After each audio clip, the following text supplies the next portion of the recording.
Alhamdulillahi Rabbil Alamin, wassalatu wassalamu ala ashrafil anbiya wal mursalin wa ala alihi wa sahbihi ajma'in. Subhanaka la ilma lana illa ma 'allamtana innaka antal alimul hakim, wa la hawla wa la quwwata illa billahil aliyyil azim. Rabbi shrah li sadri wa yassir li amri wahlul 'uqdatam min lisani yafqahu qawli. Rabbana zidna ilma warzuqna fahma, amin ya rabbal alamin. Alhamdulillah, terlebih dahulu yang dihormati pengurusi Surau As-Salikin Taman Forest Heights, ahli jawatan kuasa, tuan-tuan dan puan-puan yang dirahmati Allah Subhanahu Wa Taala. Syukur kepada Allah Taala kita dapat bertemu pada pagi ini dan dapat menunaikan solat fardu subuh secara berjemaah. Kemudian kita dapat duduk dalam majlis ilmu yang merupakan majlis yang dirahmati dan diberkati oleh Allah Subhanahu Wa Taala. Baik, tuan-tuan dan puan-puan yang dirahmati Allah Taala, pagi ini sebelum kita mulakan ceramah, saya bercadang untuk pada permulaannya kita adakan ceramah. Kemudian nanti di akhir kita akan buat soal jawab berkenaan dengan hukum hakam puasa. Maknanya saya buat ceramah awal ringkas dulu, dan akhir nanti kita buka soal jawab berkenaan dengan permasalahan puasa. Kalau tuan-tuan dan puan ada apa-apa pertanyaan berkenaan dengan hukum hakam puasa ni yang kita sedang lalui ni, jadi boleh tanya, silakan. Baik, tuan-tuan dan puan-puan yang dirahmati Allah Subhanahu Wa Taala, syukur pada Allah, Allah beri pada kita peluang untuk berada dalam bulan Ramadan. Dalam kitab ada disebutkan, contoh dalam kitab Ithaf Ahli Islam bi Khususiyati Siyam, umat yang terdahulu pun ada puasa. Dan dalam Quran Allah Ta'ala sebutkan, ya ayyuhalladzina amanu kutiba alaikumusiyam kama kutiba alal ladzina min qablikum la'allakum tattaqun. Allah bagi tahu, Allah fardukan kepada kita puasa seperti mana umat yang terdahulu difardukan puasa. Jadi umat Nabi Muhammad SAW kita puasa, dan umat yang terdahulu pun ada puasa. Mereka juga ada ibadat puasa. Tapi macam mana puasa mereka dan berapa bulan puasa mereka itu tak pasti, mana tak diketahui berapa lama. Tapi yang pasti ni mereka juga ada melakukan ibadah puasa. Tapi khususiat, iaitu keistimewaan yang Allah Ta'ala berikan kepada umat Nabi Muhammad SAW, kita semua dalam bulan Ramadan ni, ialah Allah Ta'ala berikan ganjaran pahala yang mana tak diberikan kepada umat yang terdahulu. Itu dipanggil keistimewaan yang Allah berikan. Ini sebagai kemuliaan untuk Nabi SAW dan juga umatnya. Apa dia ganjarannya? Dalam hadis tadi disebutkan, baginda SAW bersabda dalam hadis yang panjang, man taqarraba fihi bi khaslatin minal khair kana kaman adda fariidatan fi ma siwah, wa man adda fariidatan kana kaman adda sab'ina fariidatan fi ma siwah. Nabi SAW bagi tahu bahawa dalam bulan Ramadan ni, siapa yang mana melakukan apa-apa amal sunat, maka sama ganjarannya seperti dia melakukan satu amalan fardu, amalan wajib, satu amalan fardu. Siapa yang melakukan apa-apa amalan fardu dalam bulan Ramadan ni, maka dikali gandakan 70 kali ganda. Ini kurniaan Allah bagi khas untuk umat Nabi Muhammad SAW. Apa dia? Dalam bulan Ramadan, amalan yang sunat jadi macam fardu, dan amalan fardu jadi dikali gandakan 70 kali ganda. Kalau amalan sunat jadi fardu pula dikali gandakan 70 kali ganda. Para ulama ada bincangkan kalau satu amalan fardu tu menyamai berapa kali. Daripada hadis ni para ulama ada maksudnya istimbat maknanya keluarkan kefahaman bahawa amalan yang fardu ialah satu amalan fardu, nilai dia 70 kali ganda amalan sunat. Jadi kalau macam itulah, bermakna dalam bulan Ramadan ni amalan sunat dikali gandakan 70 kali ganda, sama macam fardu. Dan amalan fardu dikali gandakan pula dengan 70 kali fardu. Maknanya ganjaran yang begitu besar yang Allah sediakan untuk kita semua dalam bulan Ramadan ni.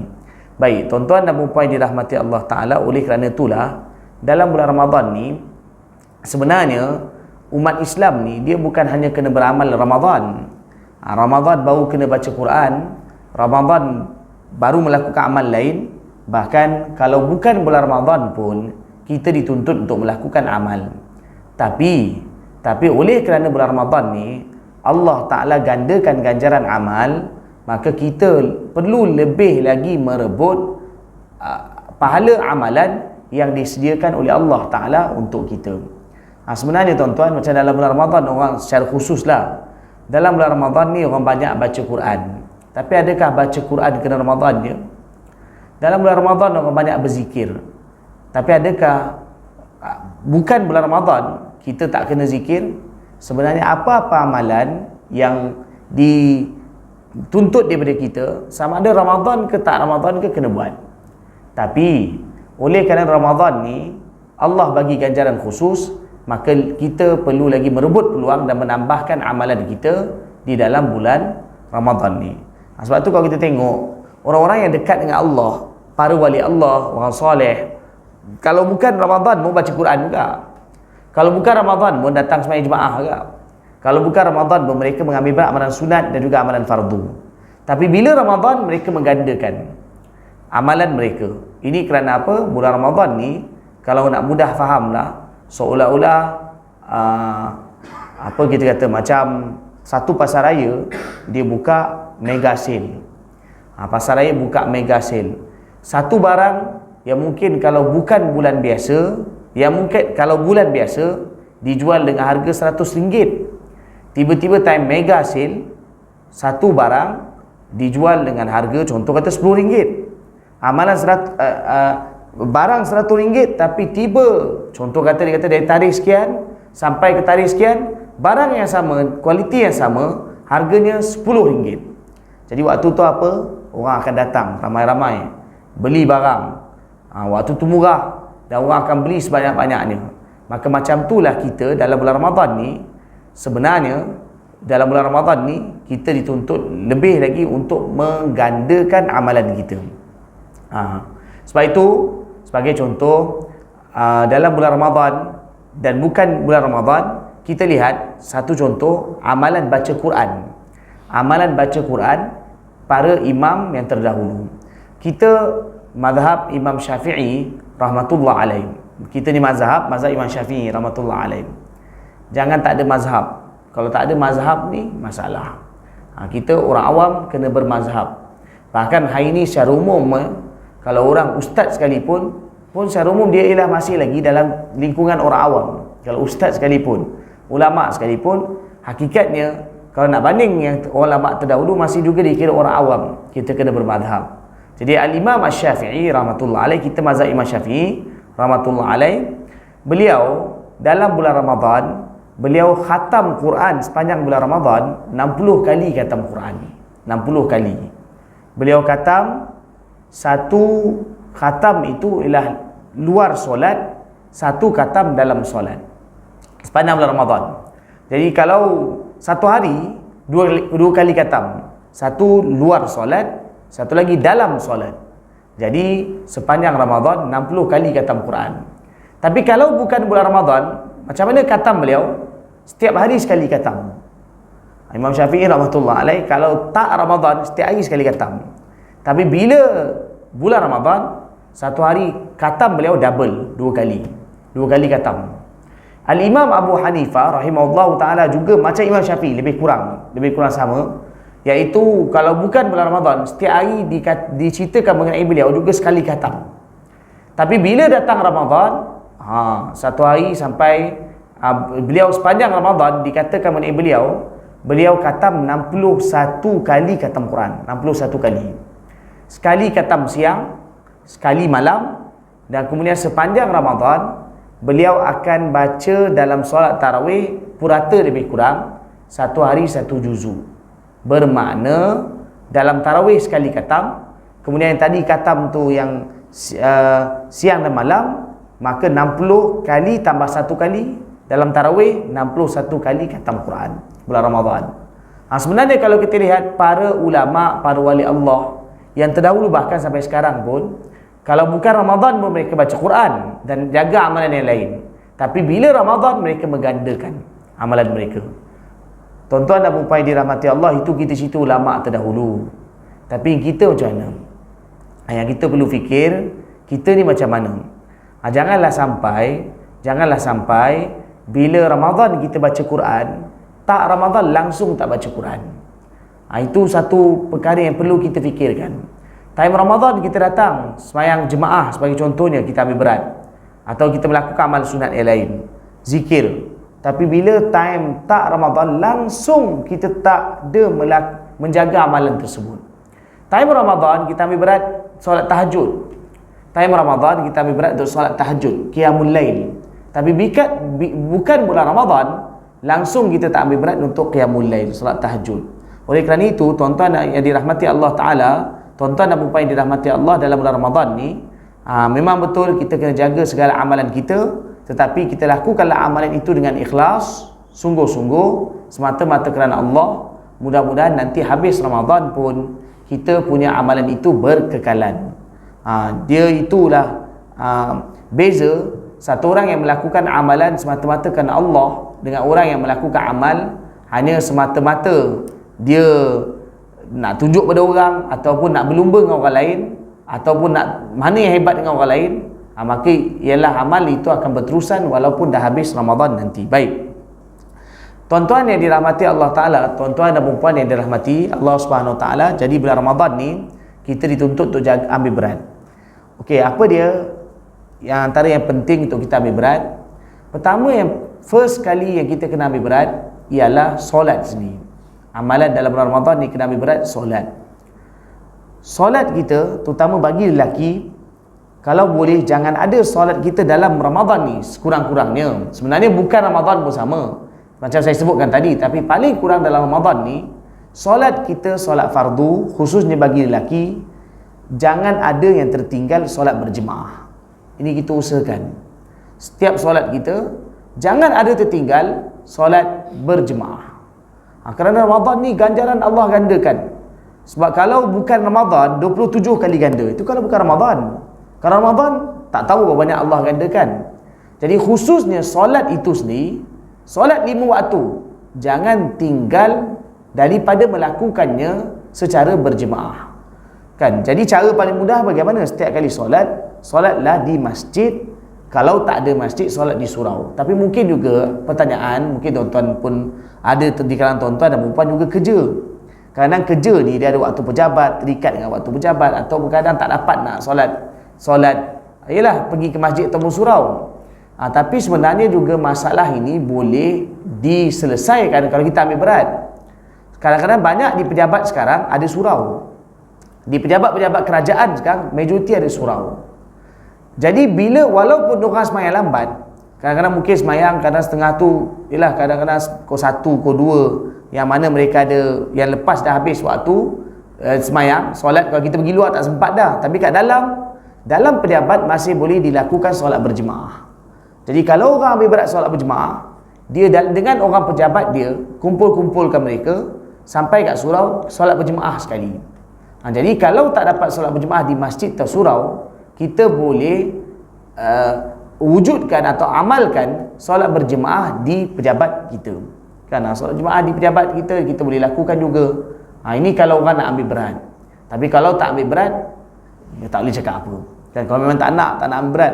Saya sebut ni kerana saya berpengalaman beberapa kali ceramah di dalam pejabat-pejabat. Saya lihat banyak kali juga kadang saya ceramah di pejabat, kadang-kadang mereka panggil saya untuk contoh kata ceramah lepas zuhur. Kadang saya datang. Kadang waktu tu kadang ada orang datang untuk solat di surau tu. Sayang, 1000 kali sayang kita tengok kadang orang pejabat dia solat kat surau dah, cantik. Tapi mereka tak buat jemaah pun. Seorang datang, seorang sembahyang situ. Seorang datang, seorang sembahyang situ. Seorang datang, seorang sembahyang situ. Seorang datang, seorang sembahyang situ. Sedangkan mereka semua boleh kumpul, pakat-pakat 2-3 orang kumpulkan untuk solat berjemaah. Tapi kadang amalan tu tak dihidupkan. Jadi kalaulah tuan-tuan yang terlibat dengan pejabat, jadi kadang-kadang mungkin juga depan saya ni ada orang yang mungkin bos pejabat, mana tahu Allah alam, dia ada ni, maka berikan galakan kepada orang pejabat kita, kalaulah mereka terlepas sembahyang jemaah di luar, supaya wujudkan, hidupkan sembahyang berjemaah di surau pejabat kita pada waktu solat. Baik, yang pertama sekali ialah jaga solat berjemaah. Yang kedua ialah saya sebutkan ini kerana antara amalan yang kita mudah untuk jaga berbanding amalan yang lain. Yang kedua juga, dalam bulan Ramadan ni ambil berat untuk menjaga solat rawatib. Dipanggil solat rawatib. Solat rawatib ni solat apa? Solat yang mengiringi solat fardu, iaitu dipanggil solat qabliyah dan solat ba'diyah lah. Solat qabliyah dan ba'diyah. Dari pagi sampailah ke malam, mana 5 waktu solat. 5 waktu solat, ada berapa solat rawatib? Berapa rakaat semuanya? Semuanya ada berapa rakaat? Semuanya kalau kita campurkan semuanya ialah ada 22 rakaat. Solat rawatib yang kita kata qabliyah ba'diyah tu, kesemuanya ada 22 rakaat. Semuanya ada 22 rakaat. Kalau kita kira semua berapa? Sebelum subuh 2 rakaat, dan sebelum subuh ni yang paling besar pahalanya. Dalam hadis Nabi SAW ada beritahu bahawa solat 2 rakaat sebelum subuh ialah lebih berharga daripada dunia dan seisinya. Sebelum subuh. Sebab tu dalam mazhab Hanafi, solat qabliyah sebelum subuh, solat sebelum subuh tu ialah bagi mazhab mereka wajib. Mazhab mereka wajib. Cuma dalam mazhab Hanafi antara wajib dan fardu ada beza. Tak apalah, itu perbincangan lain. Tapi nak ceritanya begitu pentingnya solat qabliyah sebelum subuh. Solat rawatib sebelum subuh tu. 2 rakaat sebelum subuh. 4 rakaat sebelum zuhur. 4 rakaat lepas zuhur. 4 rakaat sebelum asar. 2 rakaat sebelum maghrib. 2 rakaat lepas maghrib. 2 rakaat sebelum isyak. Dan 2 rakaat lepas isyak. Semua tu 22. Tapi daripada 22 tu, 10 rakaat yang muakkad, 12 yang tak muakkad. Yang tadi saya sebut 22 tu ialah gabung semua. Digabungkan semua ada 22. Tapi daripada 22, 10 rakaat muakkad. Muakkad maknanya ditekankan. 12 rakaat tidak muakkad. 12 rakaat tidak muakkad. 10 rakaat yang muakkad ialah 2 rakaat sebelum subuh, 2 rakaat sebelum zuhur, 2 rakaat lepas zuhur, 2 rakaat lepas maghrib, dan 2 rakaat lepas isyak. Itu 10. Selain tu yang kita dah gabung tadi, selain tu semua ialah ghair muakkad, iaitu tidak muakkad. Tapi hakikatnya juga semuanya ialah sunan. Dan ganjarannya semua besar. Macam dalam hadis tadi bagi tahu bahawa 4 rakaat sebelum subuh ialah waktu tu sebelum zuhur.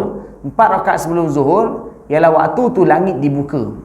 Dan amalan itu akan terus naik jumpa Allah Subhanahu Wa Taala.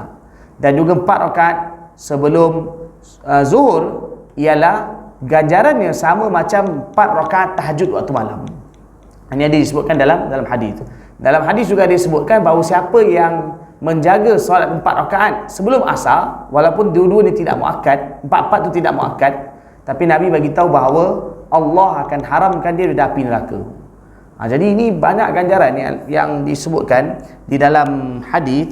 Maknanya dalam bulan Ramadan ni khususnya, tuan-tuan dan puan yang dirahmati Allah Ta'ala, ambil berat selain daripada solat fardu secara berjemaah, ialah kita ambil berat juga menjaga solat rawatib, qabliyah dan ba'diyah.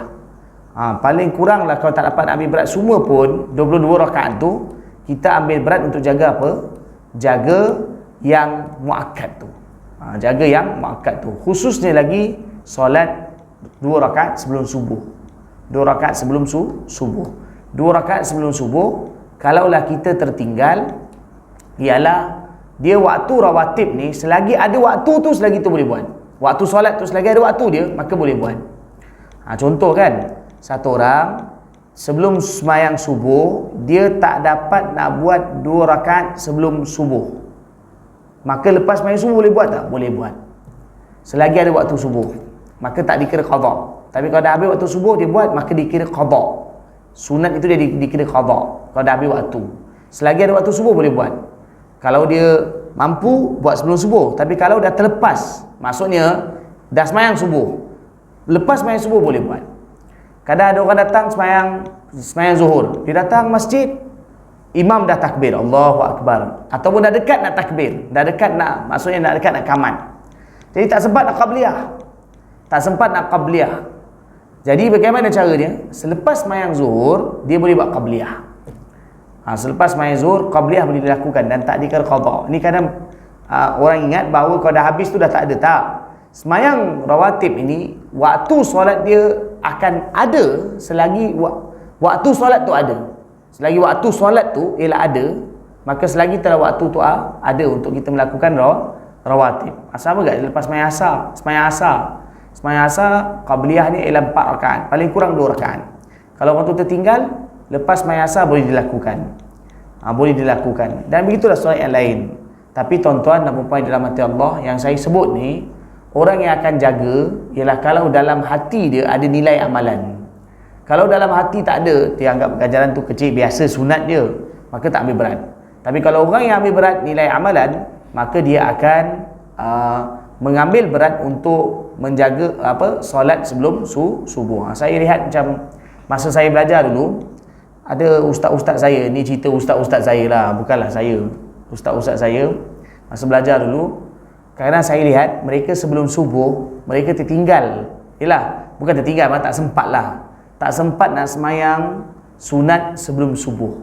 Semayang sunat sebelum subuh tu tak dapat nak buat. Tapi lepas semayang subuh, kita tengok diorang ke tepi sikit, pergi semayang sunat sebelum subuh. Kadang-kadang ada orang tak tahu. Dia tu mana ada lepas semayang subuh semayang? Kadang orang tak tahu, tak belajar. Tak apalah, yang tak belajar dimaafkan. Tapi dia tak tahu, ni mana lah semayang sunat sebelum subuh ni. Semayang sunat lepas subuh. Lepas subuh tak ada semayang sunat. Tapi kalau orang belajar, dia mungkin tahu itu yang semayang tu mungkin dibuat tu ialah semayang yang sebelum subuh, yang tak sempat dilakukan tadi. Baik. Okey. Ya. Boleh, tapi di akhir. Macam tadi. Boleh, nanti tuan simpan di akhir. Sebab saya mau buka soalan di akhir nanti. Tuan simpan. Okey, hutang. Okey, tak apa, jazakallah khair. Okey, baik. Tuan-tuan dan puan-puan yang dirahmati Allah Subhanahu Wa Taala. Jadi, dalam bulan Ramadan ni, kalau kita nak cerita amal memanglah begitu banyak, tapi khususnya dijaga solat tu sendiri. Solat fardu secara berjemaah, kemudian solat rawatib, qabliyah dan juga ba'diyah. Yang lain-lain, saya rasa tuan-tuan sendiri maklum, tuan-tuan menjaga dalam bulan Ramadan kita akan solat tarawih. Lagi apa lagi? Baca Quran, ni semua sedia maklum. Dalam bulan Ramadan ni, paling kurang tuan-tuan dan puan-puan dirahmati Allah, tadi saya sebut 60 kali khatam. Ada 61 kali khatam. Kita dengar ya ke tak ya ni? Bolehkah aku sampai banyak tu? Untuk orang awam macam kita memanglah tak mampu satu hari nak sekali khatam. Kita satu juzuk pun kadang-kadang kita rasa Allahu Akbar, penat betul. Satu juzuk kadang kita rasa susah betul. Tetapi tuan-tuan dan puan-puan dirahmati Allah, kita usahakanlah dalam bulan Ramadan ni, setiap orang secara individu, setiap orang ialah paling kurang ada khatam Al-Quran. Dalam bulan Ramadan ni, alal aqal paling kurang berapa kali khatam? Setiap orang secara individu usahakanlah sekali khatam. Ini saya beritahu nisab untuk orang awam. Kalau hafiz, tak boleh sekali, tak patut, kedekut betul kalau sekali. Kalau orang hafiz Quran takkan sekali khatam. Tapi untuk orang hafiz Quran, kan paling kurang orang hafiz Quran kena 3 kali khatam, 5 kali khatam, 7 kali khatam.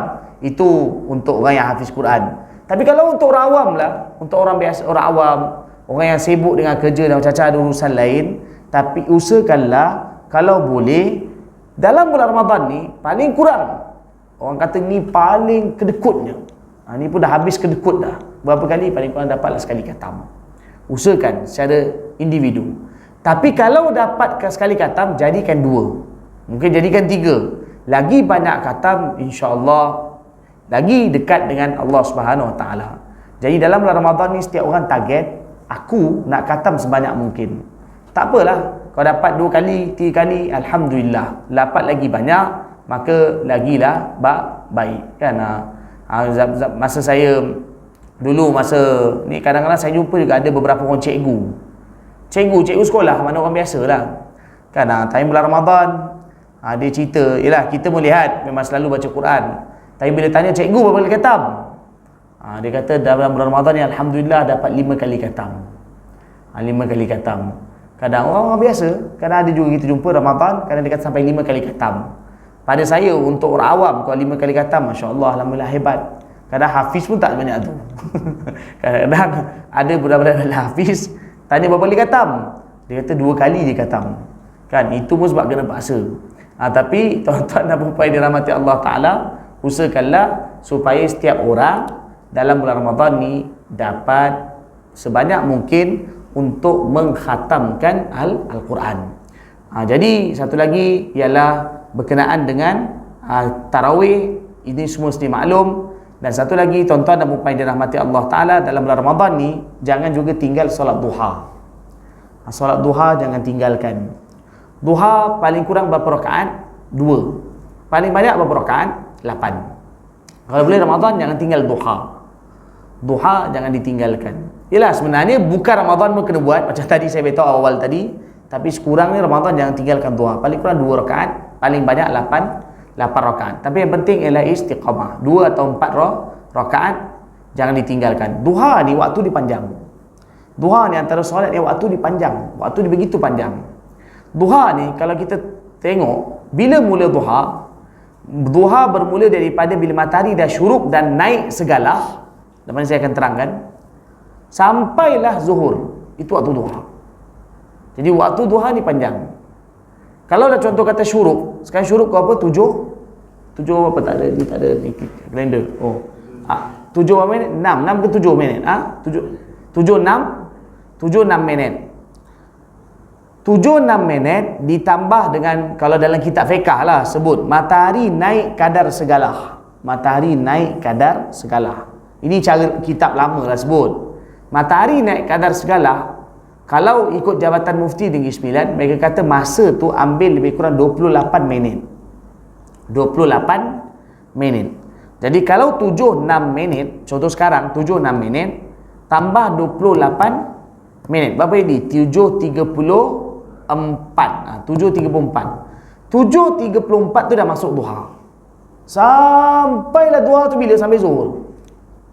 Jadi waktu duha ni panjang. Tapi afdal buat duha bila? Afdal buat duha ialah bila matahari dah mula cerah.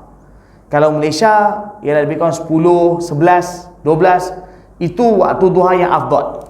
Tapi dari segi boleh buat, dah masuk waktu 7.30, 7 lebih tu, 7.30 tadi, kat pukul 8 itu dah duha dah. Sampai zuhur. Sampai zuhur duha. Jadi waktu duha ni panjang. Jadi boleh buat. Jadi kadang-kadang kita duduk kan, ada urusan kan, mungkin hari ni hari cuti, tapi kadang-kadang tuan-tuan kerja, kadang sampai kat pejabat pukul 8, pukul 9. Kadang ada waktu senggang-senggang tu, kalau orang tu ambil berat, dia boleh lakukan duha. Sekarang ni pun alhamdulillah banyak di Malaysia, kebanyakan pejabat ada surau kan, boleh buat. Kadang-kadang ada orang pejabat dia pun dekat tempat pejabat, dekat tempat site dia tu pun dia boleh semayang duha. Kalau dia naklah lakukan. Jadi dalam bulan Ramadan ni khususnya ambil berat semayang duha. Dan dan satu lagi yang terakhir ialah dalam bulan Ramadan ni juga kita ambil berat untuk lakukan qiyamul lail. Dan tuan-tuan itu semua tuan-tuan maklum. Satu lagi tuan-tuan dan puan-puan dirahmati Allah, sebenarnya satu lagi perkara yang penting dalam bulan Ramadan ni untuk diambil berat ialah amalan iktikaf. Amalan iktikaf. Iktikaf, Nabi SAW bila bulan Ramadan, baginda akan ambil berat untuk iktikaf. Setiap tahun baginda akan iktikaf 10 hari akhir Ramadan dalam masjid. Baginda tak keluar-keluar selama 10 hari. Ini dalam bulan Ramadan. Cuma kita ni di Malaysia, rata-rata orang Malaysia kerja.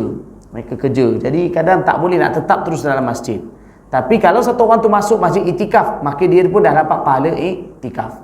Tapi apa yang saya nak sebutkan dalam bulan Ramadan ni, khususnya kena ambil berat ialah amalan iktikaf. Cumanya iktikaf ni syarat dia ialah mesti kena dalam masjid. Kalau surau, macam contoh ni sekarang ni kita berada dalam bangunan ni surau, maka surau tak ada itikaf. Yang ada itikaf hanyalah masjid. Masjid itikaf, dan syarat itikaf mesti kena niat. Kalau tak niat tak ada itikaf. Maksud tak berlaku itikaf tu. Masuk masjid dan niat, maka baru itikaf. Semata-mata masuk masjid tak dikira itikaf. Sebab niat itikaf akan berlaku dengan niat dan juga di dalam masjid.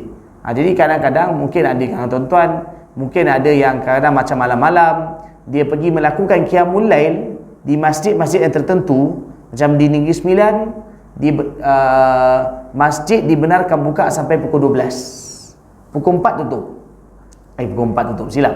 Pukul 12 tutup, pukul 4 buka, silap. Pukul 4 buka. Kemudian sampailah terus kan.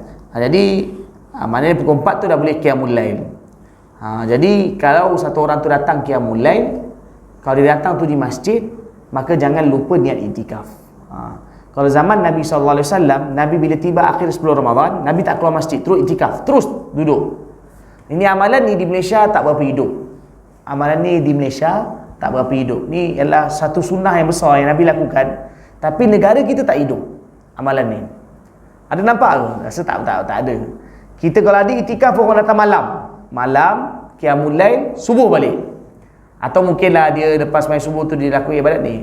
Tapi sebenarnya antara sunnah yang besar Nabi SAW lakukan dalam bulan Ramadan ialah bila tiba bulan Ramadan, Nabi akan iktikaf dalam masjid, khususnya 10 hari akhir Ramadan. Bermula daripada 21 Ramadan tu Nabi masuk Masjid Nabawi, Nabi iktikaf sampailah pagi raya. Bila pagi raya baru Nabi balik. 10 hari akhir Ramadan. Ini di negara kita antara amalan yang rasa tak nampak lah, tak berapa hidup kan. Kalau negara Arab ada, di India, Pakistan lagi dah banyak. Kalau di negara India, Pakistan, biasanya bila tiba 10 hari akhir Ramadan, dekat masjid mereka akan dibuat macam tabir macam ni, dan dibagi-bagikan macam bahagian ruang kecil untuk seorang, untuk itikaf. Jadi orang akan itikaf. Nanti mereka dia makan, minum, kadang-kadang pihak masjid sediakan, dengan mungkin mereka keluarkan sikit belanja, ataupun makanan minum mereka, keluarga mereka hantar. Jadi orang akan iktikaf dalam bulan Ramadan, 10 hari akhir Ramadan. Tapi negara kita tak hidup. Ni lagilah Covid ni kan. Covid datang, semua amalan dia hilang kan. Ni Covid, doalah banyak supaya Allah hilangkan segala Covid ni dari kita. Sebab kita tengok bahawa bila Covid ni datang, banyak amal ibadat kita terjejas. Kadang perkara itu sangat merisaukan dan menyedihkan. Kena risau dan juga sedih kan. Saya sentuh satu perkara sebagai contoh dalam bulan Ramadan ni kan, dalam solat kita pun kerana Covid ni, sampai kita pun sembahyang pun berjarak, sembahyang pun tutup muka, nak pergi masjid pun pakai sejadah. Ada kala orang pergi masjid tak bawa sejadah pun kena halau kan. AJK kadang punyalah rigidnya kan. Kadang orang datang sembahyang Jumaat, datang tak bawa sejadah, terlupa, dia bukan sengaja terlupa, tak dapat masuk masjid. Tak boleh, tak bawa sejadah ni kan. Padahal apalah salahnya kalau masjid tu sediakan sikit sejadah kat tepi. Kalau ada orang datang, sediakanlah 50 sejadah, bagilah semayang. Tapi apa hakikatnya tuan-tuan dan puan yang dirahmati Allah? Sebab Covid ni banyak amal ibadat kita terjejas. Doalah banyak pada Allah Ramadan ni kan, supaya Allah Ta'ala hilangkan segera Covid ni kan. Mana tahu, mudah-mudahan ada doa kita yang makbul, Allah segera hilangkan, angkat wabak Covid ni daripada kita, supaya kita dapat lakukan lagi amal ibadat macam biasa. Sama juga kan, macam contohnya saya sebut tadi itikaf kan, itikaf. Jadi kita nak itikaf dalam masjid malam pun tak boleh. Ialah tak dibenarkan, kita ikut arahan pihak berkuasa. Tapi tak dibenarkan. Kalau dulu kita boleh kan, nak tidur dalam masjid, bila tiba Ramadan kita boleh terus tidur dalam masjid, nanti pukul 4, 3 kebangun melakukan ibadat di dalam masjid. Tapi sekarang tak dibenarkan. Tapi macam mana pun kita doa kepada Allah supaya Allah hilangkan segera wabak ini, kita dapat lakukan balik ibadat macam biasa. Baik, wallahu alam. Itu sedikit sebanyak berkenaan dengan amalan bulan Ramadan yang kita kena ambil berat, ialah kerana dalam bulan Ramadan ni Allah gandakan ganjaran amalan. Selain daripada itu juga perlu juga saya tertinggal tadi, juga ambil berat untuk berzikir. Dalam bulan Ramadan ni antara zikir yang sebolehnya jangan tinggal ialah 2 zikir. Kan zikir tu banyaklah. Zikir tu begitu banyak. Iaitu dalam hadis tadi sebutkan Nabi SAW bagi tahu bahawa ada dua. Nabi bagi tahu adalah hadis. Nabi kata wastakthiru fihi min arba'i khisal. Dalam hadis Nabi bagi tahu wastakthiru fihi min arba'i khisal. Khaslataini turduna bihima rabbakum wa khaslataini la ghina'a bikum anhuma. Fa ammal khaslatani allatani turduna bihima rabbakum fa syahadatu an la ilaha illallah wa tastaghfirunah. Wa ammal latani la ghina'a bikum anhuma fatas'aluna Allah al-jannah wa ta'awaduna bihi minan nar. Rasulullah sallallahu alaihi wasallam beritahu banyakkan 4 amalan dalam Ramadan ni. Banyakkan 4 perkara, 4 amal dalam bulan Ramadan ni. Nabi kata 2 perkara yang kamu lakukan menyebabkan Allah redha pada kamu. Itu 2 perkara. 2 lagi perkara Nabi kata tak nak kamu kena buat, kamu kena mesti buat 2 perkara. Okay, apa dia Nabi kata? Yang 2 perkara yang pertama yang kamu kena banyakkan. Nabi beritahu 2 perkara yang kamu kena banyakkan yang akan meredakan Tuhan kamu. Nabi kata hendaklah kamu syahadah la ilaha illallah. Banyakkan syahadah la ilaha illallah dan juga banyakkan istighfar. Maka kerana itu dalam Ramadan banyakkan syahadah asyhadu an la ilaha illallah atau paling kurang juga la ilaha illallah. Dan yang kedua ialah banyakkan istighfar, astagfirullah, astagfirullah, astagfirullah. Dan yang 2 lagi yang kamu mesti kena lakukan, Nabi SAW beritahu apa dia? Iaitu hendaklah kamu minta kepada Allah syurga dan minta lindung neraka. Jadi kerana itu, tuan-tuan dan puan-puan dirahmati Allah, antara zikir yang para ulama sentiasa wiridkan, lagi-lagi biasanya macam contohnya kalau di negara Yaman, mereka jadikan amalan iaitu biasa pagi sebelum subuh, bahkan ketika nak buka puasa sebelum subuh, time sahur tu, dan juga ketika nak buka puasa, mereka zikir ramai-ramai, macam duduk-duduk zikir berjemaah ramai-ramai. Mereka berzikir dengan zikir yang Nabi ajar tadi tu. Macam mana mereka zikir? Asyhadu an la ilaha illallah, astaghfirullah, kuna Allahumma inni as'alukal jannah wa a'udzubika minan nar. Zikir yang saya baca tadi tu ialah mengamalkan yang 4 tadi tu. Kan pertama apa dia? Syahadah. Asyhadu an la ilaha illallah, nak istighfar, astaghfirullah, Allahumma inni as'alukal jannah, ya minta syurga, wa a'udzubika minan nar, minta lindung dari api neraka. Jadi dalam kalau 4 perkara yang Nabi bagi tahu itu, syahadah la ilaha illallah, astaghfirullah, istighfar, dan apa lagi? Minta syurga dan minta lindung neraka. Zikir tadi tu, amalan tadi tu ada terimpun dalam zikir yang saya baca tadi tu. Okay, kita baca sekali sama-sama. Kan kita baca sekali sama-sama. Kalau sekali baca mungkin tuan-tuan hafal, maka boleh amalkan. Sepanjang lagi-lagi time nak buka dengan time sahur, banyakkan zikir ini. Okay. Asyhadu an la ilaha illallah, astaghfirullah, Allahumma inni as'alukal jannah wa a'udzubika minan nar. Tu doa dia. Jadi itu zikir tu, siapa yang amal, dia mengamalkan 4 perkara tu. Itu Nabi pesan khusus tu dalam hadis. Nabi kata banyakkan 4 perkara dia itu. Apa dia? Syahadah la ilaha illallah, istighfar, kemudian minta syurga dan minta lindung dari api neraka. Asyhadu an la ilaha illallah, astaghfirullah, Allahumma inni as'alukal jannah wa a'udzubika minan nar. Jadi banyakkan zikir ni khusus dalam bulan Ramadan. Selain itu jangan tinggalkan selawat kepada Rasulullah sallallahu alaihi wasallam dalam bulan Ramadan ni. Yang terakhir sekali, apakah petua nak dapat Lailatul Qadar? Apakah petua nak dapat Lailatul Qadar? Nabi bagi tahu bahawa carilah Lailatul Qadar pada malam-malam akhir bulan Ramadan. Dan khususnya ada dalam hadis juga Nabi bagi tahu bahawa carilah Lailatul Qadar pada malam ganjil di bulan Ramadan. Malam yang ganjil di akhir Ramadan. Akhir Ramadan maksudnya 20 Ramadan sampai ke akhir lah. 20 Ramadan tu atau 21 Ramadan sampailah ke akhir Ramadan, cari Lailatul Qadar. Cara nak dapat Lailatul Qadar ni, petua dia senang dia. Setiap malam, bangun malam, jangan pisah-pisahkan. Setiap malam bangun malam. Kan setiap malam kita bangun. Maka insya-Allah akan dapat Lailatul Qadar. Walaupun kita tak sedar. Walaupun kita tak tahu.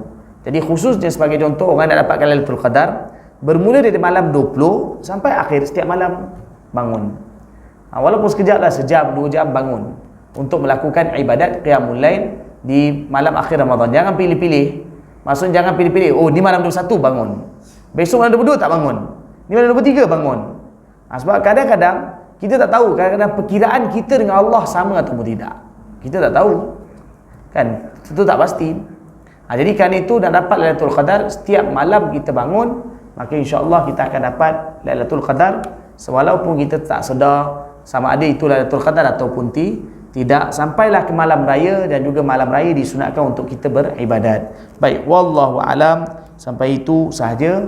Maka sekarang ni saya buka soalan, boleh tanya, khususnya juga berkaitan dengan puasa. Kalau ada masalah hukum akan puasa yang tuan-tuan tak jelas ke ataupun nak tahu, maka silakan boleh tanya. Tadi apa abang nak tanya tadi bang?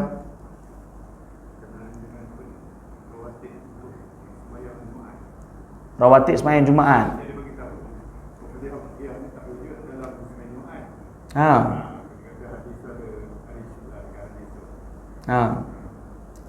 Dia persoalan abang ni sebenarnya persoalan yang bagus. Dia isu ni sebenarnya timbul kerana sekarang ni macam-macam fahaman timbul. Kadang-kadang dalam kita sekarang ni sekarang ni seperti orang pakai handphone. Setiap orang pakai handphone. Bila pakai handphone kadang macam-macam maklumat dapat. Ada ceramah ustaz ni, ceramah ustaz ni, ceramah ustaz tu, ceramah ustaz Indonesia, ceramah mana ustaz lah. Macam-macam ceramah yang kita dapat dalam YouTube, dalam Facebook, dan macam-macam ceramah kita dapat. Okey. Kalau kita tengok dalam mazhab Syafi'i, dalam fiqh lah, dalam fiqh disebutkan secara jelas bahawa bahkan dalam kitab kalau kita buka disebutkan bahawa wal jumu'atu kadzuhri. Solat Jumaat ialah dia punya solat qabliyah dia sama macam sembahyang zuhur. Itu dalam kitab fiqh sebut jelas. Kalau abang buka kitab fiqh pun, kalau bahkan tengok dalam kitab fiqh, memang kita akan dapati itulah kenyataan dia. Solat sebelum Jumaat ialah sama macam zuhur. Sebenarnya solat hari Jumaat, solat qabliyah, rawatib dan bahkan rawatib qabliyah ba'diyah dia sama macam zuhur. Jadi senang. Sebelum zuhur ialah 4 rakaat, paling kurang 2 lah, paling kurang 2, tapi banyak dia punya paling banyak dia 4. Lepas zuhur juga 4 rakaat, paling kurang 2 rakaat. Maka begitulah Jumaat. Maka sebelum Jumaat pun 4 rakaat, paling banyak, paling kurang 2 rakaat, dan lepas Jumaat pun sama. Nak niat apa? Kita niat sembahyang sunat qabliyah Jumaat 2 rakaat. Kemudian lepas tu kalau sempat lagi sembahyang lagi 2 rakaat. Lepas sembahyang Jumaat ni. Tapi satu orang kalau contoh kata sembahyang qabliyah sebelum Jumaat, dia niat zuhur, boleh tak? Pun boleh. Mana hari Jumaat dia niat qabliyah zuhur pun boleh. Boleh. Tapi dalam kitab fiqh itu boleh dua-dua. Niat qabliyah Jumaat ataupun niat qabliyah zuhur. Afdalnya niat qabliyah Jumaat lah. Niat qabliyah Jumaat. Untuk apa? Untuk sembahyang Jumaat. Jadi kesimpulannya ada. Bukanlah tak ada. Bukanlah tak ada macam yang didakwa oleh sebahagian orang. Jadi kita perkara tu kitab fiqh dah lama jelaskan dah. Kan kalau orang mengaji kitab fiqh lah, maksud saya, kalau orang dia buka kitab fiqh, dia dah jumpa benda tu dah. Dia selesai masalah. Kan ulama fiqh dah bagi tahu perkara tersebut. Cuma sekarang ni hari tu lah ada SOP. Hari tu masa awal Covid tu SOP bahawa kan sembahyang Jumaat tak dibenarkan tapi sekarang dah dibenarkan dah. Maka sewajarnya masjid dan surau kalau kata buat Jumaat lah, maka benarkanlah balik. Tapi hari tu dia punya penangan SOP tu penangan SOP tu sampaikan ada setengah masjid dan surau sampai lepas dah dilonggarkan pun diorang tak buat dah qabliyah Jumaat. Bila azan dia macam mana turutannya, mula-mula akan azan pertama, lepas tu kita akan solat dulu kan, sebenarnya itu dah dibenarkan, solat tu sekarang dah dibenarkan. Itu yang dulu tak dibenarkan tu awal. Jadi lepas azan, lepas tu solat qabliyah dulu kan, 2 rakaat atau 4 rakaat, lepas tu baru khatib akan naik mimbar, lepas tu khatib akan bagi salam kan, macam tu lah turutan dia. Tapi sekarang ni kerana setengah masjid tak buat lagi kan, hari tu kan tak tahulah kerana tak perasan SOP ke apa ke, padahal bulan Ramadan ambil berat. Dan perkara ini baru saya sendiri Masjid Pardaya saya sampaikan kepada mereka bahawa hidupkan perkara itu balik kan, untuk hari Jumaat lagi-lagi bulan Ramadan ini. Okey, baik. Apa nak tanya bang? Dua soalan. Ha. Dengan solat tarawih kan. Ha. Asal usul solat tarawih yang dinamakan tarawih tu sebab ada maklumat ataupun Video. dapatlah yang disebut tentang mendirikan menghidupkan malam tu. Dia bukan khusus kepada solat yang kita buat bangun tahajud pukul 4 tu. Tarawih tu sendiri dikatakan sebagai mendirikan malam.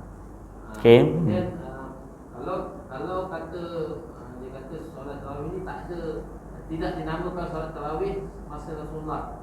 Dia disebut satu hadis daripada Sayyidina Aisyah tu beritahu yang Rasulullah dia membangunkan malam 11 malam, 11 rakaat. Tarawih itu hanya ada pada Sayyidina Umar, zaman Sayyidina Umar. Okey. Sekiranya sebelum ni maksudnya sunat kita punya niat kan kita baca sunatan tarawih kan. Yang itu macam mana dengan solat tu, sebab dia tak ada ungkapan tarawih tu masa Rasulullah kan. Dia hanya ada masa Sayyidina Umar. Itu soalan yang pertama. Yang kedua berkenaan dengan fidyah puasa. Perempuan kalau kata dia 2, 3, 4 tahun atau 10 tahun lepas dia terlepas puasa ganti kan. Jadi macam mana dia nak ganti tu dan macam mana dia kirakan fidyah. Okey. Okey, baik. Tuan-tuan dan puan yang dirahmati Allah Taala, dalam hadis ada beritahu, man qama ramadhana imanan wa ihtisaban ghufira lahu ma taqaddama min dhanbi. Siapa yang qiyam di bulan Ramadan, hadis itu sebut qiyam. Qiyam ni makna qiyamul lail lah. Siapa yang qiyamul lail di bulan Ramadan dengan iman dan dengan ihtisab, ihtisab makna mengharapkan ganjaran, dan dengan ikhlas mata-mata kerana Allah, Allah akan ampunkan dosa ni terdahulu. Hadis ni sebut qiyamul lail. Hadis ni dia sebut qiyamul lail. Dalam malam Ramadan dituntut secara khusus untuk kita melakukan ibadat qiyamul lail. Qiyamul lail dimaksudkan solat lah. Bila kita sebut qiyam ni yang paling utama, qiyam ialah melakukan solat. Baik. Asal qiyamul lail, tuan-tuan dan puan dirahmati Allah Taala, asal qiyamul lail ialah akhir malam. Itu asal. Maksudnya qiyamul lail ni afdal. Bukan kita cerita mesti. Qiyamul lail boleh awal malam, juga boleh tengah malam, boleh akhir malam. Itu boleh qiyamul lail. Tapi qiyamul lail yang afdal ialah sebenarnya, kalau ikut afdal ni, saya cerita afdal bukan mesti afdal. Qiyamul lail yang afdal ialah sebenarnya di akhir malam. Jadi pada zaman Nabi SAW dulu, bila bulan Ramadan, Nabi SAW melakukan qiyamul lail Ramadan bersama dengan para sahabat, solat beberapa rakaat, ialah baginda lakukan tu di akhir malam. Baginda lakukan tu di akhir malam. Maksud dah tengah sikit lah, tengah, bukan pada awal sangat, tapi pada tengah malam baginda sallallahu alaihi wasallam melakukan qiyamul lail. Kemudian tiba zaman Sayyidina Umar radhiyallahu anhu. Zaman Sayyidina Umar radhiyallahu anhu, beliau kumpulkan orang solat tarawih, solat ialah malam, iaitu apa dia? Sebanyak 20 rakaat. Selepas itu bila solat itu 20 rakaat yang bulan Ramadan tu, maka para ulama lepas tu dan bahkan para sahabat lepas tu dipanggil ijma' sahabat. Ijma' sahabat yang datang selepas tu ialah solat tarawih itu 20 rakaat. Mana solat tarawih 20 rakaat. Kerana itu empat mazhab juga mereka mengatakan bahawa solat tarawih ialah 20 rakaat.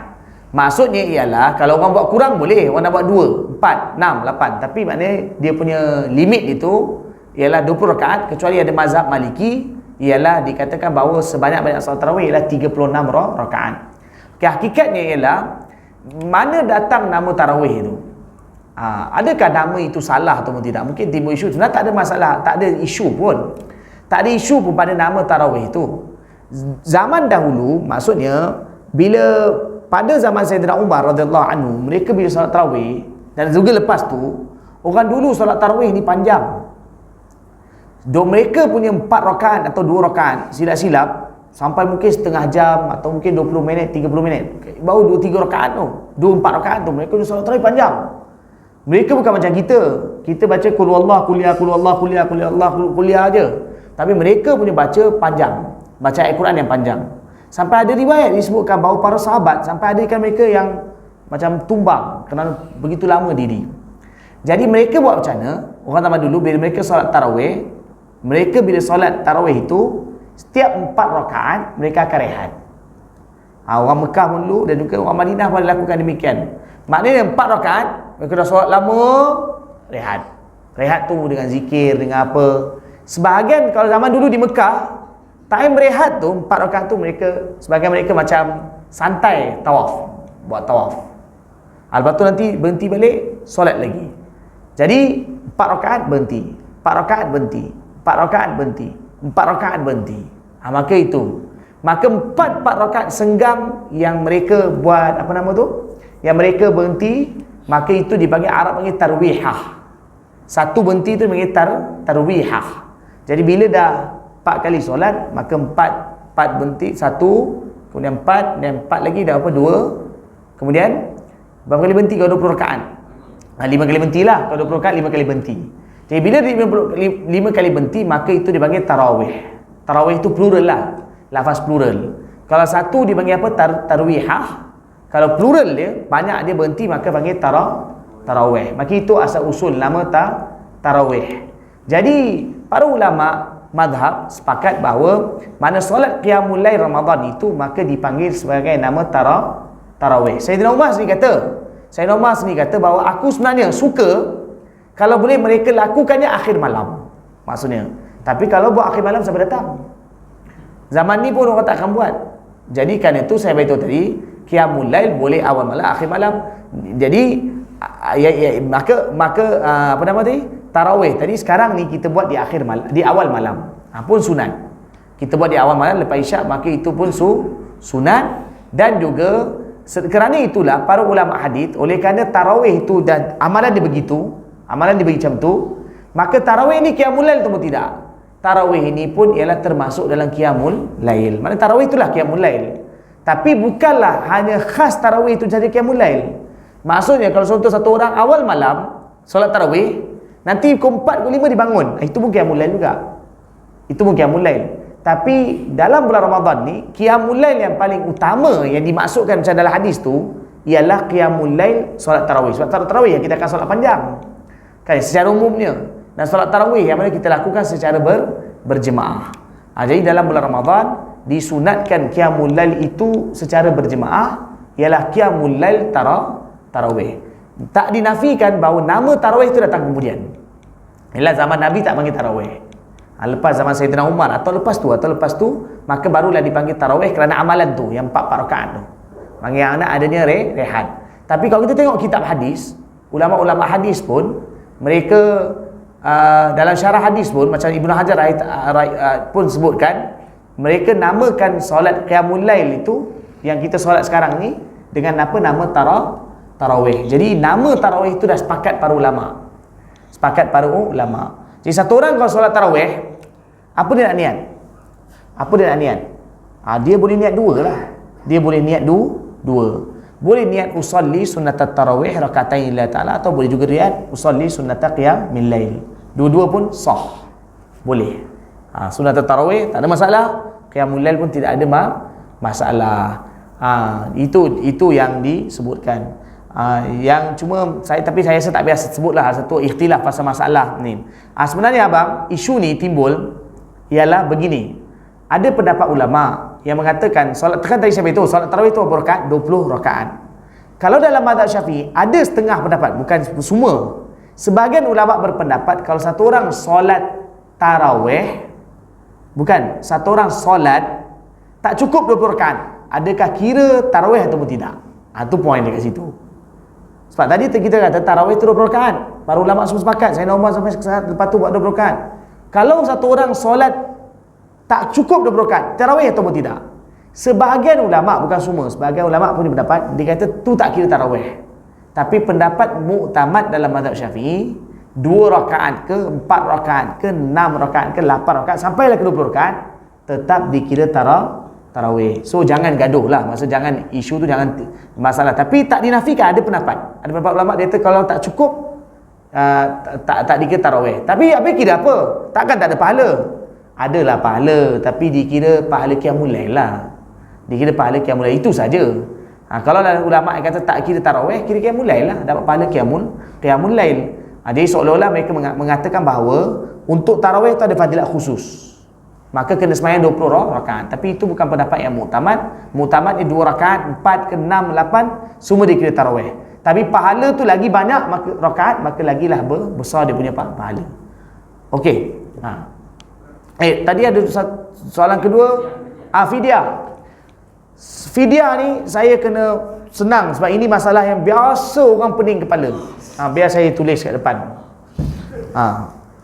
Ni sebab masalah tiap-tiap tahun ada orang ada macam-macam. Kadang-kadang sampai penat kalau nak terang.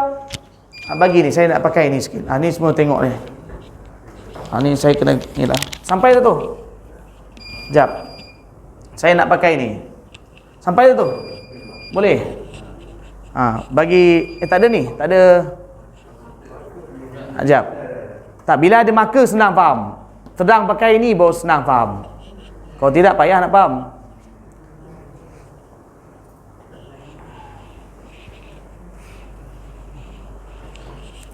Bila terang pakai ni senang nak faham. Okey. Kita kira Ramadan. Okey, tahun ni Ramadan berapa? Tahun ni Ramadan ada dah bang? Tak apa, saya test dulu. Kalau tak cukup ni, tu kita campur. Okey. Okey, tahun ni Ramadan berapa? Tahun ni Ramadan. Okey, pertama pertanyaan abang ialah fidyah. Fidyah puasa. Okey. Tahun ni Ramadan berapa? Tahun ni ialah Ramadan 1442. Okey, tahun lepas Ramadan 1441. 1441. 1442. 1443. Okey, baik. Okey. Satu orang time Ramadan tahun lepas, tahun Ramadan 1441, dia ada tinggal, contoh katalah biasa kadang berlaku, dia mungkin ada perempuan dia uzur. Tinggal puasa berapa hari? 7 hari. 6 hari ataupun 7 hari. Atau satu orang tahun lepas dia sakit, kena asma, dia pun terpaksa buka puasa, tak tahan. Lepas tu apa dia? Lepas tu dia dah sihat balik lah. Okey, baik. Okey, orang yang tinggal puasa tahun lepas, 1441, sebelum datang Ramadan yang ni, okey, kalau dia tak ada apa-apa uzur, sepatutnya sebelum datang 1442 ni, dia dah qadakkan puasa dulu. Tadi kalau perempuan tinggal berapa hari? 7 hari. Tinggal 7 hari. Kalau lelaki, mungkin tadi ada asma tadi saya bagi ni contoh je, contoh sakit ke apa, dia tinggal 1 hari. Okey, kalaulah dia dah qada puasa dia tu 7 hari atau 1 hari tu, dia qada sebelum datang 1442 ni Ramadan, maka selesai, tak ada apa-apa fidyah. Tak ada timbul isu fidyah kat sini. Isu fidyah yang akan timbul ialah kalau dia melambatkan qada tanpa ada uzur. Kena ingat, kalau dia melambatkan qada tanpa ada uzur sehingga datang Ramadan seterusnya dan seterusnya dan seterusnya, maka barulah timbul isu fidyah. Baru akan datang isu akan datang ni masalah fidyah tu. Kalau dilambatkan ni, okey, tadi dia tinggal kita ambil 1 hari lah, kita ambil 1 hari. 1 hari tinggal. Dia tinggal puasa satu hari. Kalau dia qada 1441 sebelum 1442 dah qada dah selesai. Jadi tak ada fidyah. Tapi kalau tanpa uzur, sepatut dah sempat dah qada, tak qada agak. Dah datang Syaban, Ramadan, Rejab, Syaban pun ada tinggal nak qada lah, tapi nantilah, lambat, ada lagi masa. Sekali dah akhir Syaban pun dah ada macam dah tak sempat nak qada. Kan tak sempat nak qada. Dah datang Ramadan 1442. Maka bila datang Ramadan 1442, nak tak nak dia kena qada lepas ni kat sini. Dia kena qada kat sini. Kalau dia qada kat sini, maka bersama dengan 1 hari yang dia wajib qada tu, qada macam biasa kena wajib juga, dia kena tambah 1 fidyah. 1 fidyah. Untuk setiap 1 hari 1 fidyah. Setiap 1 hari 1 fidyah. Kalau dia lambatkan sampai 2 Ramadan, okey, kalau sini berapa fidyah dia? 1 hari 1 dia. Kalau dia lambatkan sampai 2 Ramadan, 2 fidyah. Kalau dia lambatkan sampai 3 Ramadan, 3 fidyah. 4 Ramadan 4 fidyah. Tapi bilangan hari yang wajib diqada tetap sama. 1. Hari wajib qada tak tambah. Yang bertambah itu ialah bilangan fidyah berkadarkan kepada berapa lama dia tangguh lepas Ramadan tu. Sebab itu yang berganda tu bukan hari qada. Hari qada tak pernah bertambah. Hari qada banyak mana yang tinggal, itulah yang kena buat qada. Tetapi yang bertambah tu ialah apa? Fidyah. Okey, fidyah ni berapa banyak? Satu fidyah. Fidyah berapa banyak? Fidyah ni ialah satu hari kena bayar satu cupak. Satu cupak. Satu cupak berapa? Satu cupak ialah 1/4. Okey, dia ada dua. Satu kita kata gantang. Gantang. Satu lagi cupak. Satu cupak ialah 1/4 dari satu gantang. Satu cupak ialah suku. 1/4 dari satu gantang. Bermakna satu gantang bersama dengan 4 cupak. Kalau kita kira lah, senang ceritanya, satu gantang berapa cupak? 4 cupak. 1/4 daripada mana cupak ialah 1/4 daripada satu gantang. Satu gantang ialah 4 cupak bersama dengan 4 cupak. Satu fidyah ialah bersamaan dengan satu cupak. Jadi satu gantang lebih kurang lah, satu gantang lebih kurang 3 kg. Satu gantang lebih kurang 3 kg. Bagi 4 berapa? 750 gram. Ni lebih kurang Kadang ada ulama kata kurang sikit, tapi saya kira lebih kurang. 750 gram. 700 beras. Jadi fidyah ini ialah dia boleh diberi dengan dua cara. Fidyah ialah boleh diberi dengan dua cara. Satu, pertama kena bagi makanan ruji. Kalau bagi makanan ruji, negara kita Malaysia beras ataupun gandum. Boleh juga gandum. Beras, tapi biasanya beras lah kan, beras. Atau boleh juga beri amount, nilai, bagi nilai. Maka nilai duit lah. Okey, kalau duit nak bagi berapa? Cara kira dia, sebab tu saya terangkan gantang dan cupak ni. Kalau nak kira, kita kira duit, macam mana cara dia? Kalau kita kira duit, ialah dengan kita tengok berapa zakat fitrah. Zakat fitrah RM1. Sekarang ni untuk negeri berbeza-beza. Kita ikut ni 9. Kalau ni 9, RM7. Nilai RM7 zakat fitrah ialah bersamaan dengan satu gantang. Sebab kerana zakat fitrah ni, dia hakikat asal zakat fitrah ialah kena bagi satu gantang makanan. Zakat fitrah ialah kena bagi satu gantang makanan. Kalau negara Arab tu diorang bagi kurma. Kalau kita beras, kan, satu gantang. Tapi kalau sekarang RM7 tu ialah amount, nilai. Jadi bermakna kalau RM7, kalau kita ikut nilai, cara nak dapat satu fidyah? Bagi 4 lah, senang Bagi 4. Satu gantang, satu ni bagi 4. Jadi bagi 4 dia berapa dapat? RM1.75. Betul? Kalau bagi 2, RM3.50. RM3.50 bagi 2 lagi, RM1.75. Betul? Jadi satu cupak 750 gram ataupun RM RM1.75 satu fidyah. Jadi kalau satu orang lambatkan ni, satu hari qada dan satu fidyah. Tapi kalau lambat 2, ya kadang isu berlaku ialah kadang bertahun-tahun tak qada. Itu yang orang sampai kadang satu hari 10 fidyah. Satu hari kadang 10 fidyah. Jadi bilangan hari tetap sama, yang berbeza ni ialah hanya fidyah. Yang kadang berat ni tuan-tuan dan puan-puan dalam hati Allah, kadang orang yang dia puasa umur 40 baru puasa. Orang balik umur 15, dia 40 baru balik. Kan, umur 40 baru balik. Umur 40 kadang baru puasa. Jadi kadang daripada dia umur 15 tak puasa. Sengaja tu. 16, 17. Jadi kalau nak kira qada 30 hari, kata dah 29, 30. Qada tu pun dah berat dah. Satu lagi fidyah tu. Tahun demi tahun kan dia tak qada. Lepas tu sampai tahun depan tak qada lagi. Tahun depan tak qada lagi. Jadi fidyah tu akan mengada. Tu kena kira sendiri. Kalau dia faham kaedah ni, dia kena kira sendiri lah. Yang penting dia faham kaedah ni. Dia faham kaedah ni, dia kira sendiri. Berapa banyak dia benda tu. Berapa tahun dia tak qada, maka kena kira sendiri. Jadi itu kadang-kadang sampai satu orang tu, kerana dia punya fidyah dia tu ialah kadang-kadang sampai berbelah ribu. Kadang fidyah tu jadi berbelah ribu kalau dikira. Sampai ada kadang berlaku macam tu. Jadi kalau berlaku pada orang macam tu, apa nak buat?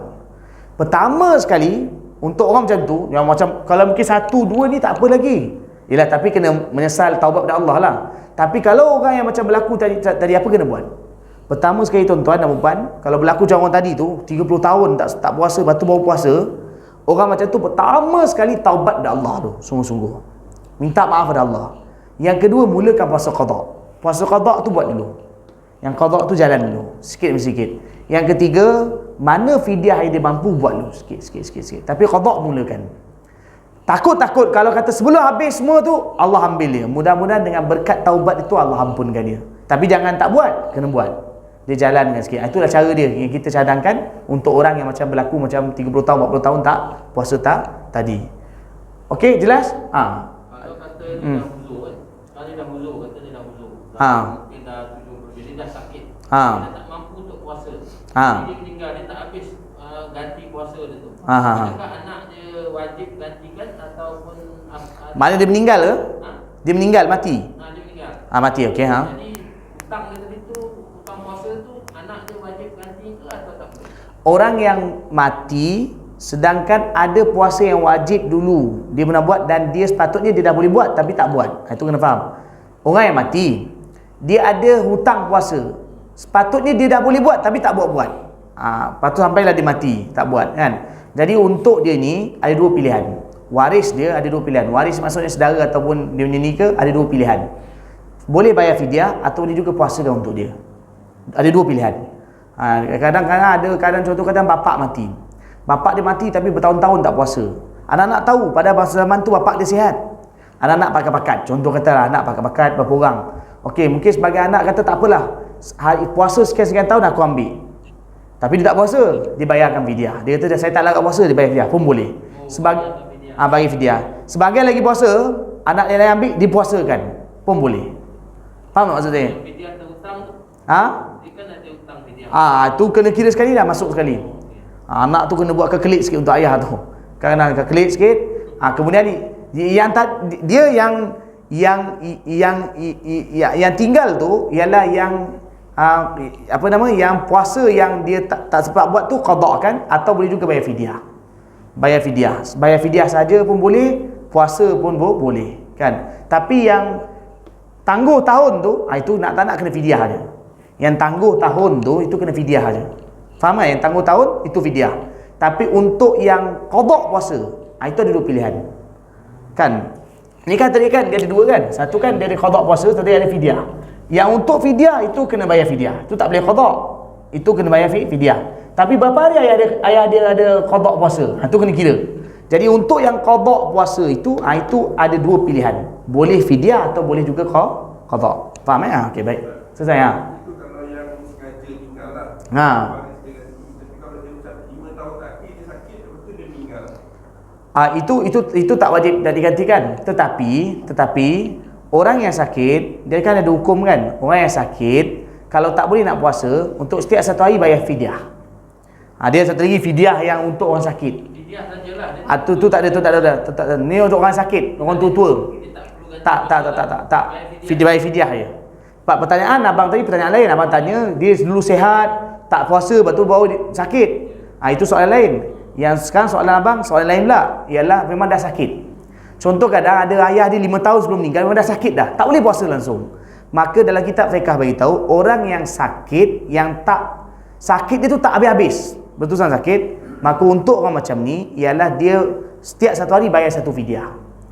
Tapi kalau lepas tu dia sihat, wajib qada. Kalau sebab sihat. Tapi kalau sakit berkekalan, orang yang sakit berkekalan satu hari satu fidyah. Kan, ni kadang berlaku, kadang contoh masalah kadang berlaku orang yang asma. Ada setengah orang kadang asma teruk. Dia memang tak boleh puasa. Asma teruk, atau kadang ada orang yang yang kencing manis teruk sangat. Kalau dia puasa kadang silap, tak ambil dia kadang dia hypo, kadang banyak berlaku jantung orang tua. Jadi orang yang macam ni memang tak boleh puasa, maka setiap satu hari kena bayar satu fidyah. Kalau tahun-tahun ni yang sebelum tu tak bayar fidyah, jadi berganda lah. Tak berganda, tu tak berganda. Yang ini untuk yang ini masalah ni, tinggalkan puasa dengan sengaja. Yang itu bukan dia yang jadi macam ni, yang kena denda fidyah ni. Fidyah ni hakikatnya macam denda lah. Yang untuk masalah ni, untuk situasi ni dikira macam denda. Ialah kalau sengaja lambatkan qada. Yang itu bukan masalah lambatkan qada. Dia tinggalkan puasa kerana ada uzur. Cuma sebelum ni kata tak tahu tahu tak bayar fidyah, baru contoh tahun Ah, itu bayar biasa je. Yang permasalahan ni baru tahun-tahun ni, yang dulu 4 tahun dia sebelum ni tak bayar fidyah. Lepas tu bayar fidyah lah. Dan kira biasa je. Tak ada ganda tu, tak ada ganda. Maknanya fidyah dia tu kita kira tahun pertama 30 hari, tahun kedua 30 fidyah, 30 fidyah tak ada. Dia tak ada ganda.